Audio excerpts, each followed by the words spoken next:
નમસ્કાર. News of Gandhinagar daily headlines today. Iran Israel યુદ્ધને કારણે દેશભરમાં 60 ફ્લાઇટ્સ કેન્સલ, દિલ્હી એરપોર્ટની 48 ફ્લાઇટ્સ રદ. સીઝફાયરની જાહેરાત બાદ ઈરાને ઇઝરાયલ પર 8 મિસાઇલ છોડી 3ના મોત રિપોર્ટ.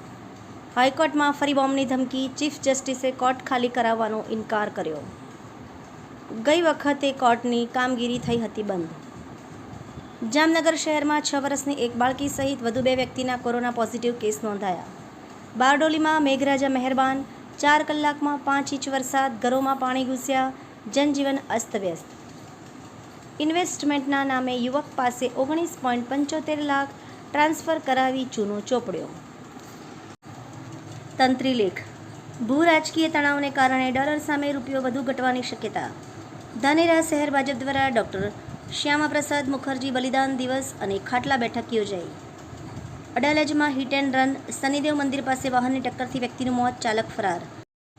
કલેક્ટર શ્રી ગાંધીનગરના મેહુલ કે દવેની અધ્યક્ષતામાં માણસા તાલુકા સ્વાગત કાર્યક્રમ યોજાયો. સીઝફાયરની જાહેરાત બાદ ઈરાને ઇઝરાયલ પર 8 મિસાઇલ છોડી 3ના મોત રિપોર્ટ. ઓડિશામાં દલિત યુવકો સાથે બરબરતા ઘાસ અને ગટરનું પાણી પીવા મજબૂર કર્યા.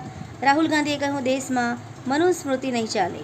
દક્ષિણ ગુજરાતને ધમરોળશે મેઘરાજા, 2 જિલ્લામાં રેડ એલર્ટ, 8 જિલ્લામાં ઓરેન્જ એલર્ટ. એનઓજી સાહિત્ય સરિતા ગ્રુપ, વિષય રથયાત્રા, અષાઢી બીજ, એના ઉપર સર્જકોની ખૂબ જ સુંદર વિવિધ સ્વરચિત રચનાઓ.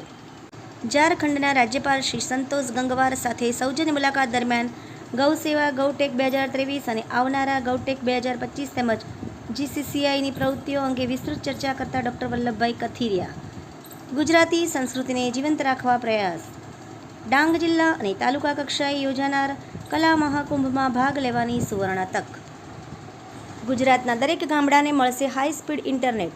રાજ્યમાં એમેન્ડેડ ભારત નેટ પ્રોજેક્ટના 3જા તબક્કાનો થશે શુભારંભ. આભાર. મીનાક્ષી રાવલ, ગાંધીનગર. ન્યૂઝ ઓફ ગાંધીનગર દૈનિક જન ફરિયાદ ન્યૂઝ.